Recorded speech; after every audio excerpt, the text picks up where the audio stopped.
செவ்வாய்க்கிழமை மத்தியானம் வெளியில் கொஞ்சம் வேலை இருந்துச்சு. அந்த வேலையெல்லாம் முடிச்சுட்டு யோஜித்தை ஸ்கூல்லேருந்து கூட்டிகிட்டு போயிடலான்னு தான் ஸ்கூல் வாசலில் வெயிட் பண்ணிகிட்டு இருந்தேன். லஞ்சு சாப்பிடல, அதனால் கொஞ்சம் ஸ்நாக்ஸை வாங்கி உட்காந்து சாப்பிட்டுட்டு இருந்தேன். கிளாஸை விட்டு வந்த உடனே எனக்கு ஏதாவது குடிக்கிறதுக்கு ஜூஸ் வாங்கி கொடுன்னு கேட்டு ஒரே சண்டை. அதையும் வாங்கி கொடுத்துட்டு தான் வீட்டுக்கு வந்தேன். வரும்போதே புதுசாக பால் பாட்டில் வாங்கிட்டு வந்திருந்தேன் சின்ன பையனுக்காக. அது சுடுதண்ணியில் போட்டு வச்சுட்டு கொஞ்சம் நேரம் நல்லா தூங்கி எந்திரிச்சிட்டு சந்தைக்கு போயிட்டு வந்துட்டேன்.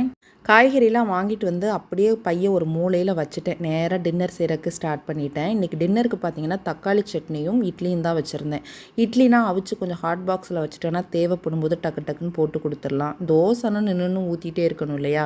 அதனால் ஃபஸ்ட்டு இட்லியெல்லாம் ஊற்றி பசங்களுக்கு சாப்பிட கொடுத்துட்டு அவங்கள தூங்க வச்சதுக்கப்புறமா மறுபடியும் கிச்சனுக்கு வந்து இருக்கிற எல்லா வேலையும் முடிச்சுட்டு அதுக்கப்புறமா தான் காய்கறி எடுத்து ஃப்ரிட்ஜில் ஆர்கனைஸ் பண்ணினேன். கடைசியில் எனக்கு இட்லி இல்லை, சரி நம்ம தெரியாமல் தோசை ஊற்றி சாப்பிட்டுக்கலான்னு சொல்லிட்டு 2 முட்டை தோசையாக ஊற்றி சாப்பிட்டுட்டேன். எனக்கு அன்றைக்கி டே அப்படி தான் போச்சு. வீடியோ பிடிச்சிருந்தா லைக் பண்ணுங்கள், மறக்காமல் நம்ம சேனலை சப்ஸ்கிரைப்